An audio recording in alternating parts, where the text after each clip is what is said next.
주일 예배에 나오신 여러분들 주님 이름으로 환영하고 축복합니다. 오늘 나눌 하나님의 말씀은 고린도 후서 11장 30절 말씀입니다.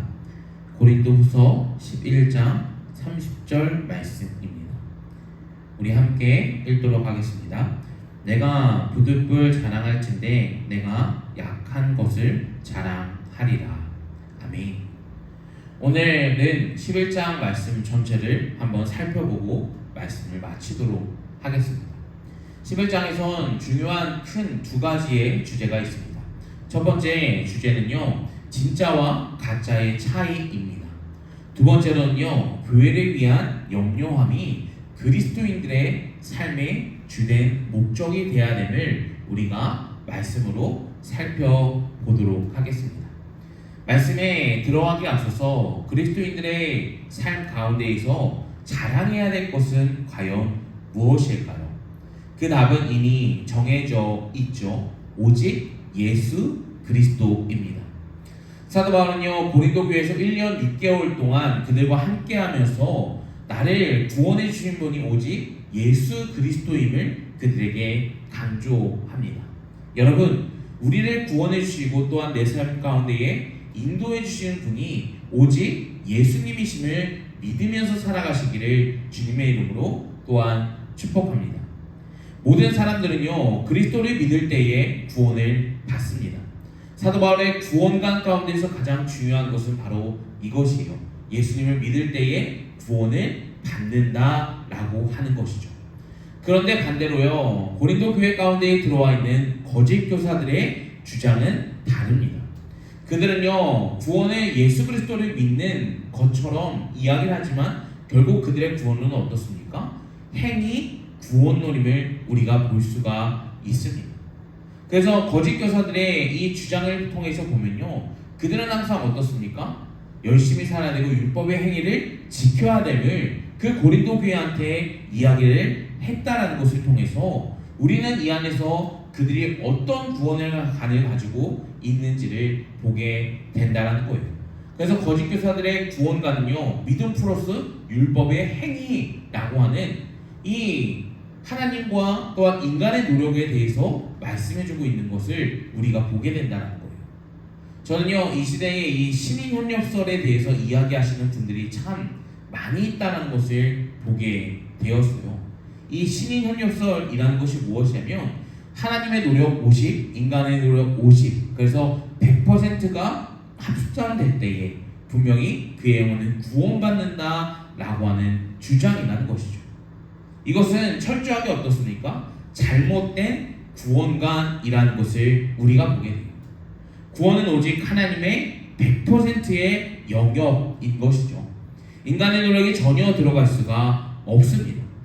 우리가 이 선악과 사건을 통해서 온 것이 무엇입니까? 죄에 대한 이 굴림이 오게 되었어요. 그를 통해서 이것을 용서하기 위해서 하나님께서는 처음에 누구를 선택해 주셨습니까? 노아와 그의 가족들을 선택해 주셨어요. 이 노아와 그의 가족들을 선택해 주신 것 또한 결국 누구의 구원관 안에서 이루어진 사건입니까? 하나님의 100%의 노력에서 발생한 사건이라는 거예요. 또한 이 노아와 그의 가족들을 통해서 새 언약을 맺었지만 그 언약이 어떻게 됩니까? 죄로 인해서 다시 한번 잘못된 길로 가게 됐다는 거예요. 그를 통해서 선택해 주신 분이 누구십니까? 바로 아브라함이에요. 아브라함을 선택해 주셔서 그의 민족을 구원해 주시는 것이 이스라엘의 역사의 시작이라는 것을 우리가 보게 되죠. 또한 이 이스라엘의 구원을 주셨지만 어떻습니까? 그들은 여전히 죄를 짓고 살아갔다는 거예요. 이 죄를 하나님께서는 그저 보고만 계시는 것이 아니라 대제사장을 세워서 어떻습니까? 그들의 죄를 용서해 주셨다라는 거예요. 우리가 구약 가운데서 볼 수 있는 구원은 무엇입니까? 결국 이것 또한 하나님의 100%인 영역임을 보게 된다는 것을 보죠. 또한 신약에 넘어가서는 이것은 더욱더 분명해지는 예수 그리스도의 십자가의 사건을 우리에게 허락해 주심을 보게 됩니다. 예수님께서 십자가에서 우리의 죄를 어떻게 합니까? 대속해 주셔서 우리를 구원해 주셨습니다. 즉, 이 구원관 가운데서 우리가 찾아볼 수 있는 것은요, 모든 시대의 구원은 하나님으로부터 시작해서 하나님으로부터 끝난다라는 것을 보게 된다는 것입니다. 이것이 바로 성경에서 말하는 구원관이라는 것이죠. 그런데 거짓 교사들의 구원관은 믿음 플러스 율법의 행위에 대한 구원관을 강조했다라고 말씀을 드렸습니다. 또한 이것이요, 지금 시대 가운데서 신인협력설, 하나님의 노력 50, 사람의 노력 50으로 구원을 받는다라고 하는 구원관까지 연결되고 있는 모습을 보게 돼요. 이것이요, 시대 가운데서 두드러지게 나타난 시대들이 있습니다. 대표적인 시대가 어디였습니까? 이 로마의 카톨릭에 대한 문화, 중세 문화를 살펴볼 수가 있어요. 중세 문화 가운데서요, 이 종교개혁이 시작된 이유가 무엇이었습니까? 우리는요, 이 사회 혹은 세계지리에 살펴보면요, 이 면죄부 사건에 대해서 찾아볼 수가 있어요. 로마 카톨릭이 주장했던 이 면죄부 사건이 무엇이냐면요, 이 인간이 죄를 짓고 죽게 됩니다. 그런데 자녀들이 그 아버지가 죽고 또한 어머니가 죽었을 때에 그 사람을 긍휼하게 여겨서 천주교에 헌금을 한다면, 면죄부 헌금을 한다면 그 동전 소리를 듣고 어떻게 됩니까? 그 영혼이 바로 구원을 받는다라고 이야기한다는 거예요. 얼마나 매력적입니까? 인생을 그저 막 살다가 자기가 원하는 대로 살다가 마지막에 하나님을 딱 만나면 구원받는 것처럼, 물론 그것도 가능하죠. 그런데 그것을 넘어서 어떻습니까? 인생을 막 살다가 죽은 사람이 자녀들의 헌금을 통하여서 그들이 천국에 간다라는 얼토당토한 이야기를 그들은 했다라는 거예요. 저는 이것이요, 바로 이 신인협력설 가운데서 나오는 하나의 주장이지 않을까라고 생각을 하게 되었습니다. 또한요, 이 시대 가운데서 살아가면서요, 이 신인협력설에 대해서 좀 잘못 알고 살아가는 사람들이 너무나 많습니다. 우리가 이 교회에 봉사를 하시는 분들을 보면요, 하나님을 진짜 사랑해서 하시는 봉사도 있지만 내 노력을 통해서 구원받고자 하는 행위에 대해서 노력을 하시는 분들 또한 상당히 많은 우리가 보게 돼요.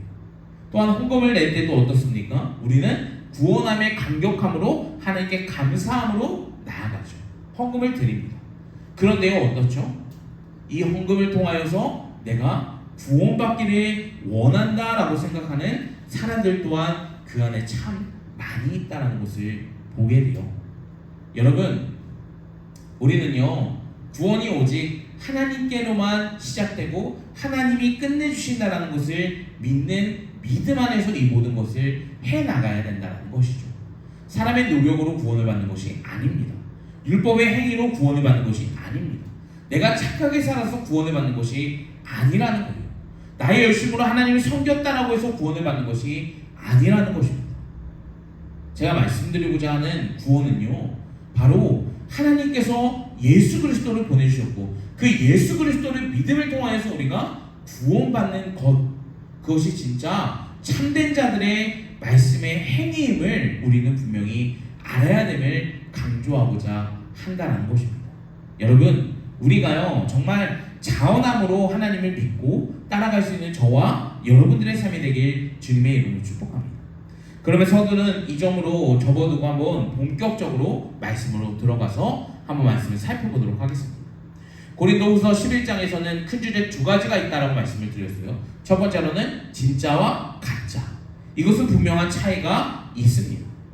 서론에서 장엄하게 말씀드렸던 것처럼요, 이 구원에 대해서 사람의 50 그리고 하나님에 대한 50이 합쳐져서 100%인 결과물이 아니라 하나님의 절대적인 100%의 결론으로 우리는 구원을 받는다는 것을 보게 되었습니다. 그런데 거짓 교사들은 어떻습니까? 이와 비슷한 복음으로 그들을 유혹하기 시작했다는 거예요. 그런데 그들 안에서는요, 전혀 다른 말씀들이 전해지고 있었습니다. 그런데 이 거짓 복음을 전하는 거짓 교사들의 복음을 들음에도 고린도 교인들은 왜 그것을 분별하지 못하면서 살아갈 수 있었을까요? 왜 분별하지 못하면서 살아가고 있었을까요? 우리는 그것을 3절 말씀에서 보게 돼요.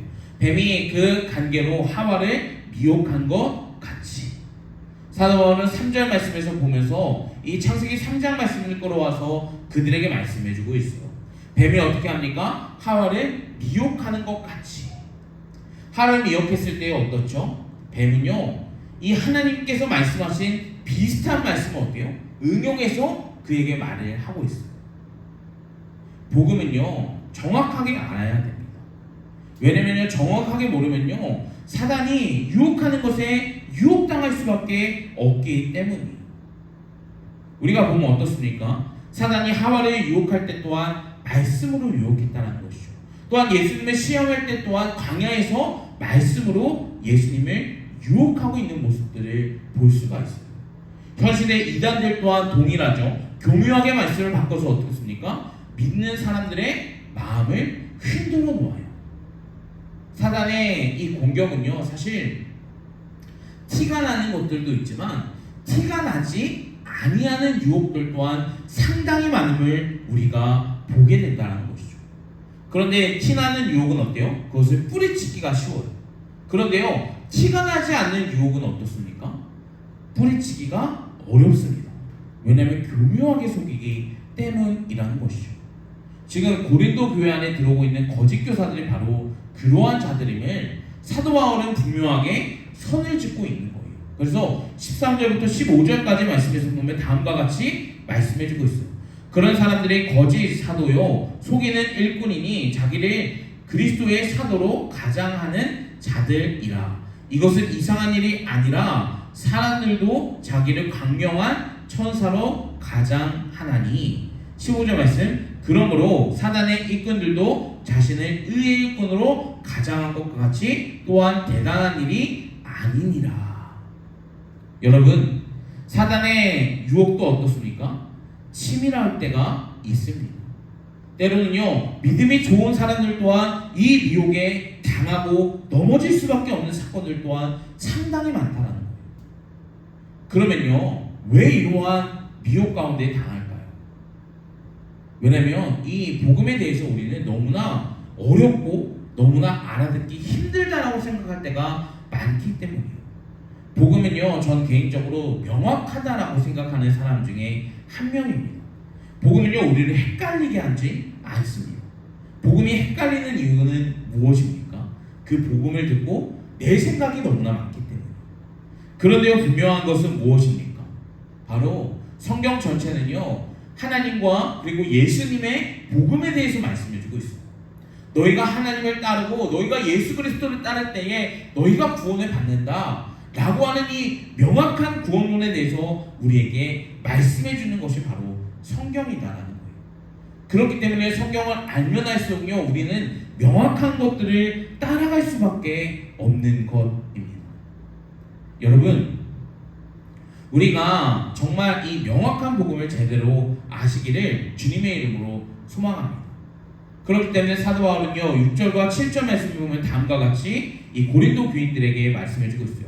내가 비록 말에는 부족하나 지식에는 그러하지 아니하니 이것은 우리가 모든 사람 가운데서 모든 일로 너희에게 나타내었노라. 7절 말씀. 내가 높으려고 나를 낮추어 하나님의 복음을 값없이 너희에게 전함으로 라고 말씀해주고 있어요.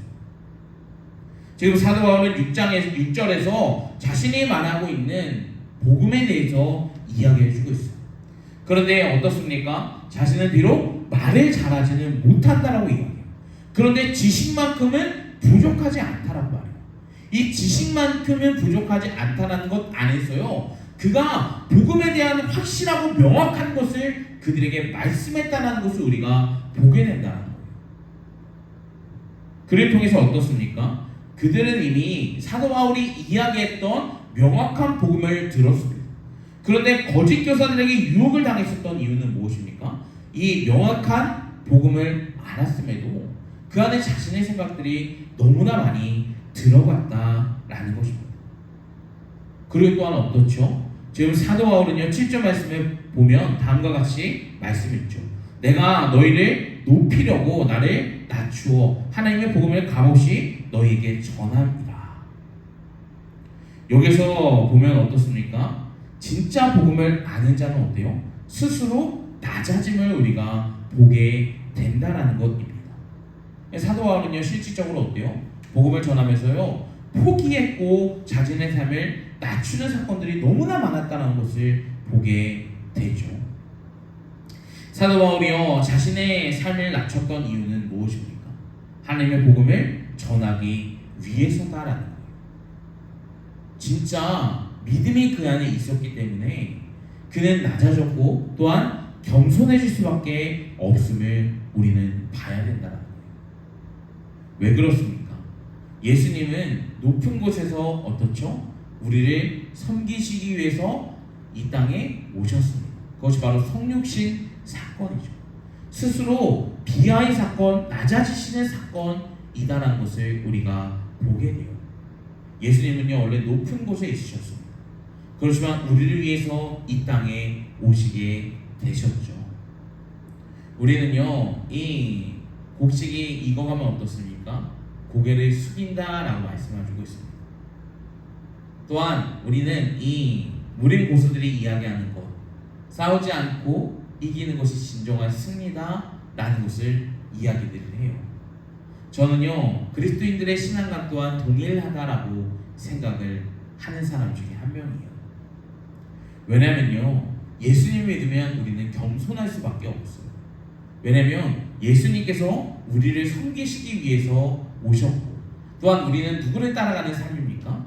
그러한 예수님을 따라가는 삶이기 때문이에요. 그런데요 거짓 교사들 그리고요 거짓 복음을 따라가는 가짜들은 어때요? 20절 말씀을 보면 다음과 같이 말합니다. 누가 너희를 종으로 삼거나 잡아먹거나 빼앗거나 스스로 높아지거나 뺨을 칠지라도 너희가 용납하는도다. 거짓 교사들이 교회 안에서 했던 것은 무엇입니까? 자신을 스스로 높이는 자리에 앉아있다라는 것을 보게 된다는 거예요. 여러분, 우리가 진짜 명확한 복음을 안다라면요, 명확한 복음을 믿는다라면요, 우리는 겸손해질 수밖에 없어요. 왜냐하면 예수님께서 그렇게 사셨던 것처럼 우리는 그리스도인으로 닮아가야 되기 때문이에요. 그리고 진정한 복음이 내 안에 있으면요, 또한 그렇게 살아갈 수밖에 없습니다. 나의 행위에서 나오는 것도 아니에요. 그저 성령께서 주시는 마음 안에서 나는 그렇게 살아갈 수밖에 없다는 것입니다. 여러분, 우리가 진짜 이 복음의 올바른 반응이 나타날 수 있는 저와 여러분들의 삶이 되길 주님으로 축복합니다. 그래서 교회 가운데서요, 나의 이 유익을 따라가는 것이 아니라, 나를 높이는 자리에 앉는 것이 아니라 더욱더 겸손한 자리에서 내가 살아가는 영혼들을 끝까지 섬겨줄 수 있고, 또한 내 유익을 구하는 것이 아니라 남의 유익을 구하면서 그들에게 올바른 예수 그리스도를 전해줄 수 있는 저와 여러분들의 삶이 되길 주님의 이름으로 축복합니다. 두 번째로는요, 사도 바울은 이 교회를 위하는 염려를 끊임없이 했다라는 거예요. 이 28절 말씀을 보면 다음과 같이 말씀으로부터 시작해요. 이의 일은 고사하고. 이 이의 일은 고사하고 라고 하는 것은요, 22절부터 27절까지에 나와 있는 육체의 고난에 대해서 이야기해주고 있습니다. 실제로 사도 바울은요, 예수 그리스도를 전해서 당하는 고난과 환난이 있었습니다. 그런데요, 이 이의 일은 고사하고 라는 것 안에서는 중요한 것은 무엇이냐면 그 일보다 더욱더 중요한 것이 있었다라고 말씀을 해주고 있어요. 먼저 이 22절부터 27절까지에 나와 있는 고난은요, 개인적인 고난을 우리가 볼 수가 있어요.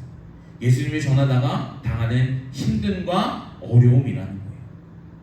사랑하는 성도 여러분, 우리 또한 신앙을 하다 보면, 신앙생활을 하다 보면 어떻습니까? 정말 하나님 믿으면 힘들고 어려운 고난들이 정말 우리 삶 가운데 참 많아요. 그런데요, 왜 이러한 고난과 왜 이러한 힘듦이 생깁니까? 저는요, 이 그리스도를 믿으면 세상에 살아가지만 세상과 반대로 살아가는 사람들이기 때문에 고난이 온다라고 생각을 해요. 우리는요, 세상과 동떨어져 살아가는 사람들이 아니에요. 우리는 세상에 속해져 살아갑니다. 그렇지만 세상을 닮아가는 삶이 아니라 하나님을 그 안에서 닮아가는 삶이에요. 예수 그리스도를 그 안에서 닮아가는 삶이라는 거예요. 그렇기 때문에 우리의 인생은 어때요? 힘들고 어렵고 고난이 찾아올 수밖에 없는 것이죠. 진정한 믿음이 있다면 우리는 그렇기 때문에 고난이 있을 수밖에 없고 힘들 수밖에 없다는 거예요. 이 점을 에베소서 6장 1절부터요 이 8절 9절까지 말씀에서 보면 다음과 다음과 같이 사람과 사람과의 관계를 통하여서 볼 수가 있어요. 첫 번째 1절 말씀에서 보면 다음과 같이 말합니다. 자녀들아 주 안에서 너희 부모에게 순종하라. 2절 말씀 내 아버지와 어머니를 공경하라. 이것은 약속의 첫 계명이에요. 지금요 첫 계명이 뭐라고 말합니까? 내 부모를 공경하라 라고 말씀해 주고 있어요. 사도 바울은요 10계명을 응용해서 우리에게 말씀해 주고 있어요. 10계명에서 첫 계명은 무엇입니까? 하나님을 섬기는 것에 대해서 우리에게 말씀해 주고 있어요. 그런데 이 사도 바울은요 첫 계명이 뭐라고 말해요? 부모에게 순종하라 라고 말합니다. 사도 바울이 몰랐기 때문에 그런 말을 할까요? 아닙니다. 우리는 정확하게 말씀을 알아야 돼요. 이 10계명 중에요 1계명부터 4계명까지는 어때요? 하나님과 사람과의 관계에 대한 부분을 말해주고 있어요. 그리고 5계명부터 10계명까지는 사람과 사람과의 관계에 대해서 이야기해주고 있습니다. 그렇기 때문에 1계명부터 4계명은 하나님과 사람과의 관계이기 때문에 이것은 당연히 지켜야 되는 거예요. 그리고 사람과의 첫 계명이 무엇입니까? 내 부모를 공경하라는 것입니다. 여러분, 우리는 신앙이 진짜 있으면요, 믿음이 진짜 내 안에 있으면 부모를 공경해야 됩니다. 저와 여러분들이 부모를 순종하고 공경할 수 있는 저와 여러분들의 삶이 되길 주님을 축복합니다. 물론요, 앞에 서 있는 저 또한 부모를 공경한다 라고 정말 당당하게 말할 수 없는 자입니다. 참 부끄럽기도 합니다. 그런데 우리는 부모를 공경해야 합니다. 이것이요 하나님께서 주신 계명 중에 하나이기 때문이에요. 내 부모가요 아무리 내 삶 가운데서 끼치는 영향이 없고 또한 안 좋은 것들을 보여줬어도 우리는 정말 그 부모에게 순종하고 공경해야 돼요. 이것이 바로 우리에게 주어진 첫 계명이기 때문입니다. 그리고 두 번째로 우리에게 말하는 것이 무엇입니까? 4절 말씀이에요. 아비들아 너희 자녀를 노엽게 하지 말고 오직 주의 교훈과 훈계로 양육하라. 여기서 보면요 부모가 어떻게 하여 자녀를 양육할 때에 노엽게 하지 말라라고 말합니다. 지금 시대에 보면요 참 안타까운 시대인 것 같아요. 왜냐면 예의가 없어지는 시대이기 때문이에요. 이 예의가 없어지는 시대 가운데서 참 일조를 한 것이 바로 부모가 아닐까라는 생각을 해요. 왜냐면 자녀가 요즘은 너무나 기해진 시대입니다. 그렇기 때문에 자녀가 해달라는 것을 무조건적으로 부모는 해주는 시대입니다. 그리고 내 자녀에게 잘못한 사람을 보면요 정말 죽일 듯이 그 사람을 물어뜯기도 해요. 이러한 것은요 저는 사실 자녀를 잘 양육했다라고 보지는 않습니다. 왜냐면요 이것은 참 부모를 부끄럽게 하고 또한 자녀를 참 부끄럽게 하는 행동 중에 하나이기 때문이에요. 그런데요 이러한 예의 없는 것이요 사실 교회 가운데서도 저는 똑같다라고 생각을 합니다. 교회 가운데 보면요 참 예의 있게 아이를 잘 양육하는 부모들도 계시지만 그러지 못하는 부모들 또한 상당히 많음을 보게 돼요. 저는요 왜 교회 안에서 또한 이러한 일들이 일어날까라고 생각을 하는 것이 무엇이냐면 바로 이 앞절 말씀만 보기 때문이에요. 아비들아 너희 자녀를 노엽게 하지 말고. 노엽게 하지 말고라는 것은요 그 아이를 방관하거나 방임하지 말라는 것이 아니에요. 오고 잘했다라만 하실 것이 아니라는 것입니다. 이 뒤에 말씀이 우리는 가장 중요한 거예요. 오직 주의 교훈과 훈계와 양육을 하라. 교훈과 어떻습니까? 훈계로 양육하라는 거예요.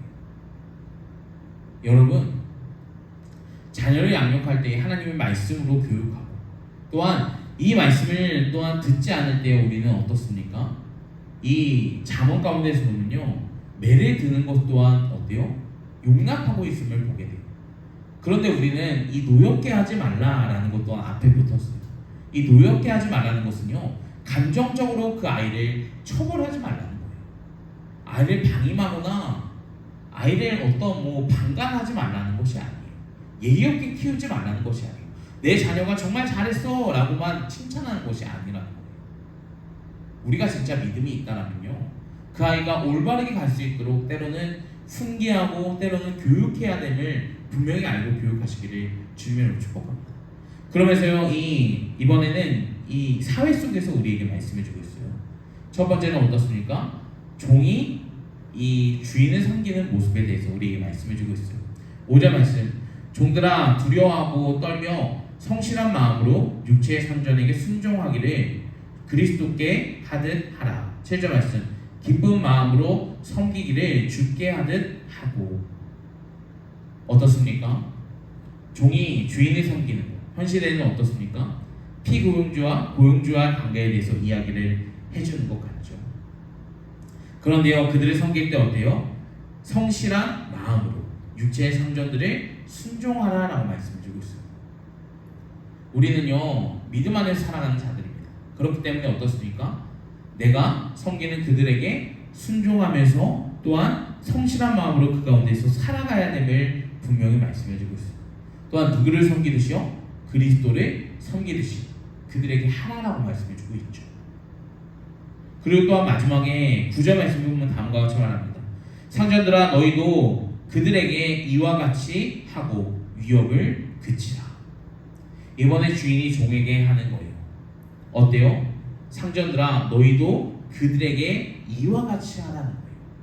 그들에게 사랑으로 대해주고 또한 폭력을 그치라 라고 말씀을 주고 있어요. 그런데 이 말씀들을 살펴보면서요, 저는 단 한 가지를 보게 되었어요. 현 시대 가운데에서 살아가는 모습과 참 다르구나 라는 것을 보게 되죠. 현 시대는 어떻습니까? 부모를 공경하는 사람도 있지만 공경하지 아닌 사람들도 너무나 많아요. 그리고 내 자녀를 양육할 때에 방관하고 또한 칭찬만 해주는 부모들 또한 상당히 많습니다. 그리고 내가 섬겨야 되는 또한 주인을 섬길 때요, 하나님을 섬기지 아니하는 것처럼 하는 사람들 또한 너무 많아요. 뒤에서 안 좋은 말을 하고 또한 그 사람의 말을 존중해주지 않는 모습을 보게 돼요. 또한 높은 자리에 있는 사람들은 어떻습니까? 남들을 하대하는 사람들이 너무나 많다는 거예요. 이러한 작은 모습 또한 우리는 어떻게 살아가야 돼요? 그리스도인답게 살아가야 돼요. 그렇기 때문에 그리스도인답게 살아갈 때요, 우리는 힘들고 어려울 수밖에 없는 거예요. 왜냐하면 세상과 완전히 반대되는 성향으로 살아가기 때문이에요. 반대되는 것으로 살아가기 때문이에요. 그렇기 때문에 그리스도인들의 인생은요, 힘들고 어려워요. 그런데 우리가 사도 바울이 이야기하는 것은요, 지금 이해는 고사하고라는 거예요. 개인적인 고난에 대해서 이야기하고 있는 것이 아니라는 거예요. 여러분, 개인적인 고난이요, 정말 하나님을 섬길 때 오는 고난과 힘듦이 있습니다. 그런데 사도 바울은 이것보다 더욱더 중요한 것을 지금 강조하기 위해서 육체의 고난에 대해서 이야기하는 거예요. 여러분, 우리 또한 하나님을 섬길 때에 세상과 괴리감이 있고 또한 그 안에서 부딪히는 것들이 분명히 있고 그 안에서 그리스도인들답게 살아가기 위해서 고난을 받을 때도 있습니다. 이것은 개인적인 고난이에요. 그런데 개인적인 고난보다 더욱더 힘들고 어렵게 하는 것, 그것이 무엇입니까? 사도 바울은 이 28절 말씀에 이야기해주고 있습니다. 이 일은 고사하고 아직도 날마다 내 속에 눌린 일이 있으니 곧 모든 교회를 위하여 염려한 것이라. 교회를 위해서 염려하는 것 때문에 그는 힘들고 어렵다라는 거예요. 개인적인 육체의 고난보다 더욱더 나의 마음을 짓누르고 힘들게 하는 문제가 있는데 그것이 바로 교회를 위한 염려라는 것이죠. 여러분, 우리 또한 교회를 위해서 염려하면서 살아가고 계십니까? 이 교회를 위한 염려는요, 우리는 내 개인적인 힘듦과 고난보다 더욱더 내 마음을 아프고 짓눌리는 일이 또한 돼야 된다는 것을 우리는 알아야 돼요. 왜냐하면 고린도 전서 말씀을 통해서 우리는 교회 안에서 한 몸이 되었음을 보게 돼요. 교회 안에 많은 지체가 있습니다. 그런데 예수님께서 어떻게 하십니까? 한 몸을 이루시게 하셨다라고 이야기하죠. 그래서 그리스도가 머리 되심으로 각자의 지체 가운데에서 놓여있는 것이 교회라고 이야기해요. 그러면 우리가 이 내 몸에 상처가 한 가지가 났습니다. 조그만 상처가 났어요. 그러면 이 상처가 어때요? 뇌로 전달돼서 이 조그만 상처를 온몸이 어떻게 해요? 공유하기 시작해요. 저는 교회 또한 동일하다고 생각해요. 교회 다니면서요, 성도 중에 한 명의 어떤 문제가 있고 어떤 그 형제가 힘들고 어려운 문제가 있다면요, 교회 전체가 그를 위해서 기도해 줘야 된다는 거예요. 이게 바로 공교회성이라는 것이죠. 그런데요, 지금 시대는 어떻습니까? 이 교회성이 무너졌어요. 공교회성이 무너졌습니다. 교회 안에서 누가 있는지 몰라요. 교회 안에서 어떤 아픔이 있고 어떤 상처가 있는지, 그 사람에게 어떤 문제가 있는지 별로 관심 갖지 않는 시대예요. 저는요, 이것은 교회를 잘못 알고 있는 사람들의 모습이다라고 생각합니다. 교회를 진짜 안다면요, 우리는 교회에 대한 염려함이 있어야 돼요. 이거는요, 목사 개인만이 지는 문제가 아니에요. 장로 개인만이 지는 문제가 아닙니다. 권사와 기도하는 자들이 지는 문제만이 아닌 거예요. 서로가 서로를 위해서 아픔을 공유하며 서로의 고통을 위해서 함께 기도해주고 서로의 아픔을 위해서 서로 붙잡아줘야 된다는 것이죠. 지금 사도 바울이 이야기하는 이 교회의 염려는요, 정말 내 몸이 작은 곳 하나가 상처가 나면, 작은 상처가 하나가 나면 그 아픔이 머리로 전달되고, 또한 육체의 모든 것이 그 아픔을 공유하는 것처럼 교회 또한 동일하게 살아가야 된다는 거예요. 여러분, 할 수만 있거든 정말 교회 가운데서 아픔과 눈물과 힘듦이 있는 자에게 손 내밀어 주시기를 주님으로 소망합니다. 그러면서 그들을 위해서 함께 기도해 주십시오. 그래야지만 우리는 공교회성이 확실하게 회복되는 교회가 된다는 것입니다. 여러분, 오늘이 고린도전서 11장을 오늘 마치면서요, 총 정리하고 싶은 것은 이 두 가지예요. 첫 번째가 무엇입니까? 가짜와 진짜가 있다는 거예요. 우리는요, 진짜 신앙인이 되시길 주님을 축복합니다. 진짜 신앙인은요, 명확한 복음을 알미로부터 출발해요. 또한 이 명확한 복음이 있으면 어떻습니까? 성령의 동행하심이 느껴져요. 그러면 어때요? 우리는 교회를 사랑할 수밖에 없습니다. 여러분, 교회를 끝까지 사랑해 주시길 주님을 소망합니다. 그것이 바로 진짜 복음을 아는 자의 반응인 거예요. 또한 진짜 복음을 믿는 자들의 반응은 어떻습니까? 겸손해야 됨을 나누었습니다. 사도 바울은요, 고린도 교회를 섬기기 위해서 자신의 모든 것을 희생했습니다. 스스로 낮아졌어요. 그렇지만요, 거짓 복음을 전했던 거짓 교사들은 어떻습니까? 스스로 높은 자리에 앉았다라는 거예요. 여러분, 우리는요, 더욱더 교회를 섬기고 더욱더 복음을 안다라면 성도와 성도와의 교제 가운데서 겸손하게 서로를 존중해주고 서로를 섬겨줄 수 있는 저와 여러분들의 삶이 되길 주님을 축복합니다. 교회 가운데서요, 내 것을 주장하는 것이 아니라 정말 이 것들이 하나님의 그 유익을 따라가고 교회의 유익을 따라가는 것을 주장하고 말할 수 있는 저와 여러분들의 삶이 되길 주님을 축복합니다.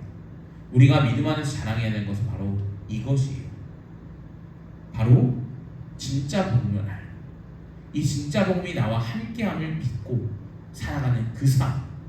그 삶이요, 바로 예수 그리스도께서 우리에게 보여주신 삶임을 믿고 그 삶을 더욱더 순종하면서 자랑하면서 살아갈 수 있는 저와 여러분들의 삶이 되길 주님의 이름으로 축복합니다. 기도하겠습니다.